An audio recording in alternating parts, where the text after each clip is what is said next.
온 오프라인으로 반복되는 공통된 질문 중 하나가 언제부터인가 영어의 시작이라 믿게 된 파닉스에 대한 것이었습니다. 파닉스를 먼저 하지 않고 처음부터 곧바로 집중 듣기에 들어갔다는 것에 놀라워하시고, 파닉스를 하지 않은 아이가 단어나 문장을 읽는 것에 어려움이 없다는 것에 의아해하시는 파닉스에 대한 질문은 이 두 가지를 벗어나지 않지요. 엄마표 영어 1년차 하반기 한 달로 정리한 늦게 시작해서 짧고 가볍게 해결한 파닉스 이야기 28번째 영상에 담았습니다. 서둘러 영유아기 영어 노출을 계획하는 경우 동요나 챈트 등을 이용한 파닉스로 시작하는 경우가 많습니다. 재미와 흥미를 위한 유사한 활동이 반복되며 꽤 긴 시간을 파닉스와 함께하기도 합니다. 반디는 이미 한글에 충분히 익숙한 취약 이유가 영어 시작이었습니다. 한글의 자모음과 연결해서 발음 규칙을 설명해 주는 것으로 한 달 안에 정리 가능했지요. 파닉스를 아무리 깊이 배우고 익혔다 해도 그 규칙이 모든 경우에 적용되는 것이 아니라는 것을 잘 아실 겁니다. 결국 많은 부분은 문장 안에서 만나며 익혀야 하지요. 우리의 핵심적인 실천 활동은 원음의 소리와 텍스트를 맞춰 나가며 책을 보는 집중 듣기였습니다. 별도로 파닉스를 분류해서 사전에 길게 시간을 들이지 않아도 글자마다의 소리값은 꾸준한 집중 듣기를 통해 익숙해질 터이니 읽기는 어렵지 않게 자리 잡을 것이라는 믿음이 있었습니다. 이 믿음이 우리에게만 통하는 것은 아니라는 것도 이미 대전 소모임을 통해 확인되었지요. 반디의 파닉스 정리는 1년차 하반기 집중 듣기가 6개월 이상 진행되었을 때였습니다. 처음 집중 듣기를 시작할 때 아이는 알파벳 26글자에 대한 인식은 있었지만 쓰기는 물론이고 일부분 확실하게 구분이 힘든 상태였습니다. B도 B고, D도 B고, P, Q, G를 구분하는 것도 떨어뜨려 놓으면 헷갈리는 수준이었지요. 집중 듣기를 6개월 정도 진행하니 동화 안에서 반복되는 노출로 눈에 익숙한 단어들이 생겼습니다. 더듬거리며 짧은 동화를 읽을 줄도 알기에 파닉스 정리가 필요하다 느껴졌지요. 늘 그렇듯 아이가 자신이 무엇을 왜 해야 하는지는 알아야 하니 파닉스가 무엇이고 왜 정리가 필요한지 초등학교 1학년 아이가 받아들이고 이해할 수 있을 정도의 설명이 먼저였습니다. 어찌 이야기 나눴는지는 엄마표 영어 이제 시작합니다. 120페이지에서 만나보실 수 있습니다.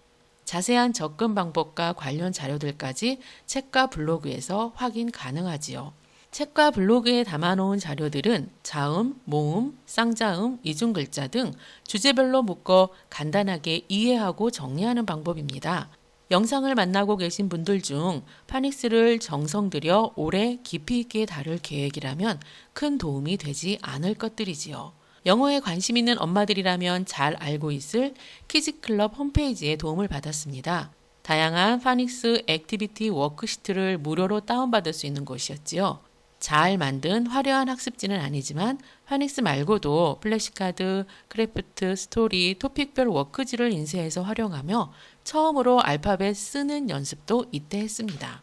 단어의 뜻을 한글로 매칭시켜 기억하게 하거나 스펠을 암기하지는 않았습니다. 엄마표 영어 이제 시작합니다. 파닉스 관련 챕터에는 발음값을 이해하는 데 활용했던 단어들도 수록되어 있는데 그 단어들을 기억해야 할 소리값을 강조하며 아이가 직접 소리내서 읽어보고 관련 글자 해당 워크지 한두 장에 들어있는 단어 서너 개를 알파벳 쓰기 연습용으로 써보는 정도였지요. 책에 수록된 단어들은 만나보신 분들은 눈치채셨겠지만 6개월의 집중 듣기를 통해 반디에게 어느 정도 익숙한 아주 쉬운 단어들이었습니다. 이렇게 짧고 가볍게 스쳐 지나간 파닉스에 대한 이야기, 블로그에 정리할 2015년 우연히 찾아진 한 저널의 결론이 가지고 있던 생각과 닿아 있어 짜릿했던 기억이 있지요. 파닉스나 음독 등의 의도적인 발음 중심 어학 교수법이 독서 능력을 키워주는 데 도움이 되지 않는다는 것이었습니다. 독서 능력 향상을 위해 필요한 것은 발음 중심 어학 교수법이 아닌 꾸준한 책 읽기이며 그것이 독서의 속도를 빠르게 했을 뿐 아니라 단어 인식도 더 높여주고 새로운 단어를 더 빨리 배웠다는 연구 내용이었습니다. 궁극적으로 우리가 원했던 것은 유창한 발음으로 영어책을 소리내서 읽는 것이 아니었습니다.